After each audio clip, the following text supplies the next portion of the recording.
What's up, folks?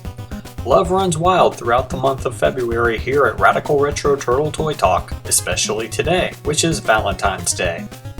While we've visited some of the versions of the Foot Clan's two best-known plutonic pairs, I figured it's time to take a look at some of the characters who take love a step farther than friendship with the Fab Four and their family members.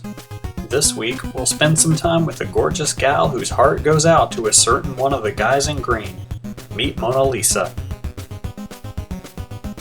Mona Lisa's first appearance was in a 1990 episode of the first TMNT cartoon series, in which she teamed up and developed a special bond with Raphael, as they rescued a ship from a pirate hijacking. The pirate was the very same man who had abducted Mona when she was a college physics student. Her attempt to escape resulted in the destruction of a nuclear reactor, as well as her own ambiguous mutation. Yes, there is confusion over exactly where in the animal kingdom Mona Lisa fits in, as her file card declares her a lizard, but in her one episode she's more of a salamander or a newt. In 1993, 3 years after her one TV appearance, Mona Lisa finally arrived in action figure form. Mona Lisa's flesh is kind of sap green in color. She has a head full of black hair up top. Her limbs all feature fin extensions. The character has webbing between her fingers and toes, but on the figure, the webbing is most apparent on her left hand. Now here's where things get interesting. In Mona Lisa's TV episode, she is, with the exception of a few accessories, naked, just like the turtles. I'm guessing Playmates didn't think this would go over very well, so they took her golden poppy belly and spread its color around her back to create a one-piece bathing suit. Another noteworthy point is on her back, where beneath her suit, there almost looks like there's a small turtle shell. How can that be? Well, according to Peter Laird, Mona Lisa was originally supposed to be a female turtle, until he and Kevin Eastman, who seemingly could do so at the time, vetoed the idea. Needless to say, Laird wasn't too happy when 1997 rolled around, but that's a story for another day. Mona Lisa has a total of 6 moving joints.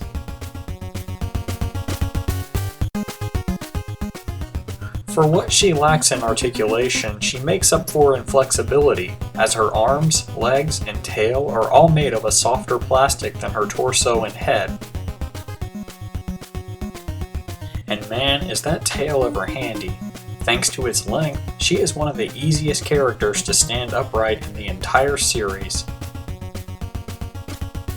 While Mona Lisa definitely has looks to kill, a little backup weaponry couldn't hurt to have. She has her venomous mace spray can complete with cobra head nozzle. There's also her Gila stun gun, which she holds more in the style of a purse.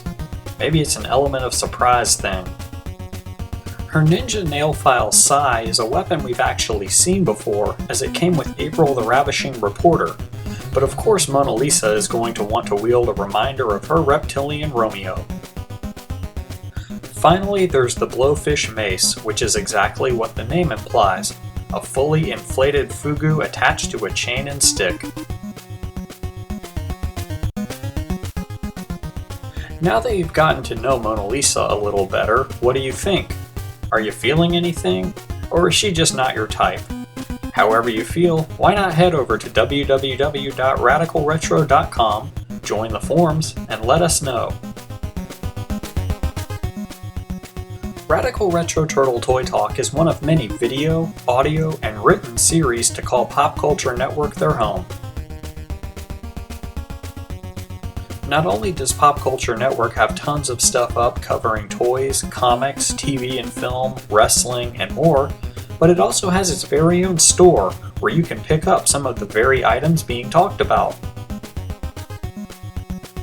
If you're down with Pop Culture Network and want to keep seeing it grow, the absolute best way to help that happen is to do some shopping at the store. I hope you'll be back in a week to see who will be leaping to Lover's Lane next on Radical Retro Turtle Toy Talk. Until then, stay rad.